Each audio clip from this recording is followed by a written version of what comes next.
Sanibonani uDr. Thabile Weather Law Clinic yamadoda etholakala eThekwini. Ngibhala upage 9 welanga langesonto la sikhuluma khona ngeenkinga abesilisa ababhekene nazo, siqinisa kakhulu inkinga zasekamereni nezomchamo.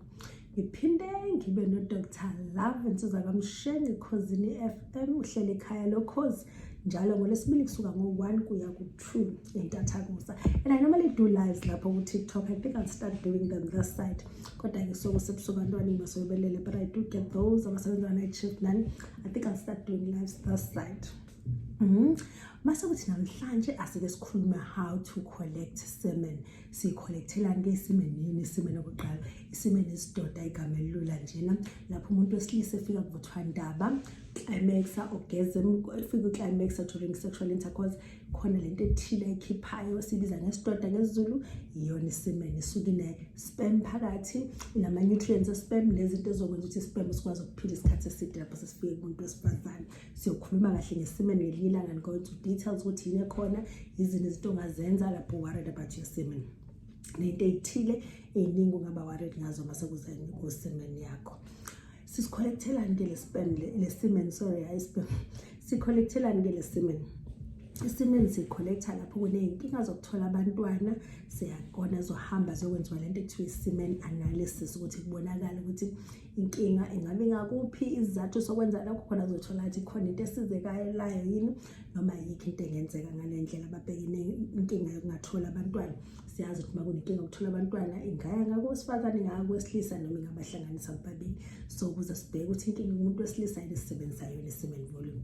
Izathu sesibili sijwayele ukuthi lana sithatha isemen volume ngayo umuntu wesilisa oqeda ukuvala uthola abantwana. Yes, siyazi uma uqeda ukwenza le procedure sibiza ukuthi vasectomy, akusho ukuthi uphuma ngalolanga usafe usukwazi ukuthi wenze ucansi ungakwazi ukutholisa abantwana. No, uba safe kuphela mase sikutshelila ngalokubuya wabuya sasesenza le semen analysis sabona ngempela ukuthi awekho ama sperms la ngaphakathi, mayengekho mase siyasho ukuthi clear, then seniyakhululeka ke seniyazi ukuthi senisebenzise more permanent method yokulona yokuhlela isemen ilona cause tube kosangazi senkingeni.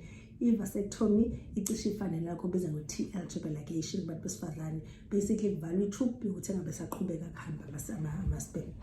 Asikhulumeni ke asiqhubekeni sicaciselane ke indaba yesemen volume. Isemen ukuthi collectwa kanjani isemen.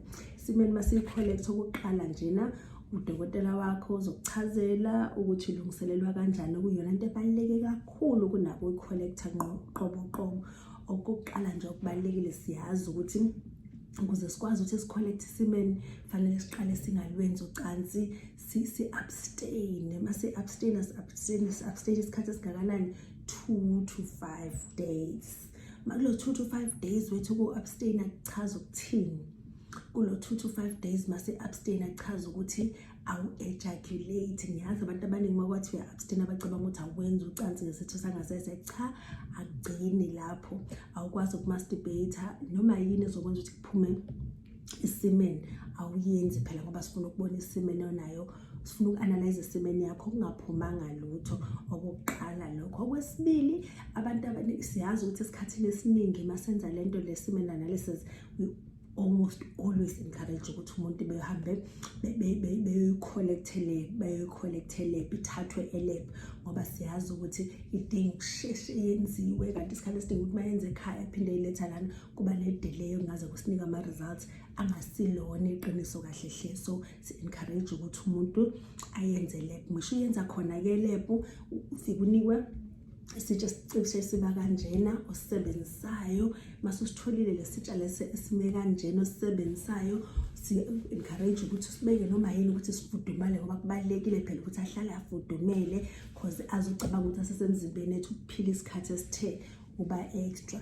Mase wenza ke siyazi ukuthi we discourage ukusebenziswa kwama-condom. Awuyisebenzisi nje basically i-condom mawusebenza wenza semen collection cause siyazi ukuthi i-condom iba nale gel ekhona, leyo gel isikhathi esiningi spermicidal, chaza ukuthi iyabulala ama-sperm, so imiphumela yakho ayibi accurate ngoba sekufa ama-sperms.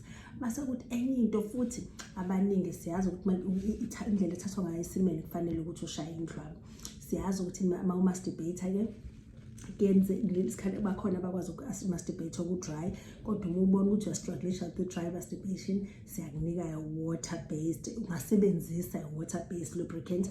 Uma uyisebenzisa wenze sure ukuthi ayithinti la umngani nami uzama ukuthi ungathinti lana khona kule mbobo lena, ungaze ngayidwebela ungathinti kule mbobo lena, zama ukuthi nje ihlale la kuphela because uma kuyathinta iya-contaminate ilona semen, izothi contaminate semen.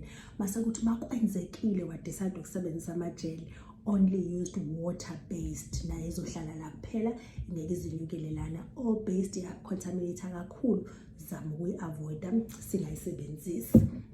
singayisebenzisi ke. Akupheli ke lapho, uthi mase uyi-collectile ke lapho kuphuma khona imiphumela. Makunemphumela ethile engahambi kahle isikhathi esiningi, ubona ngokuthi uphinde ucelwe futhi ukuthi wenza enye, ngoba phela kungenzeka ukuthi khona okuthile okungahambanga kahle isikhathi sokuqala, khona kuzoba ne-short into ehamba kahle. Khumbula ngesikhathi ke usuyenza le semen lona, usuyenza ukusinika le specimen lesi, enza sure ukuthi yonke into ezophuma ingena ngaphakathi, aconsi lutho ngaphandle, yonke into ingena ngaphakathi, because lokho siyazi kuzodlala indima ethile phela, ngoba mhlawumbe izinto esiyidingayo zizoba kulokho okuwili. Enza sure ukuthi yonke into engenile la ngaphakathi khona izokwazi ukuthi imiphumela ibe le edingekayo. Ngiyabonga kakhulu ukuthi ngilalele naze nafika lana. Ngithemba ukuthi khona okuthile nikuzuzile okunganisiza lapho abantu bedinga ukwenza lana semen analysis. Umuze wafika na, please just remember to like, comment and follow us. Ungakhohlwa ukupressa the notification button. Bye.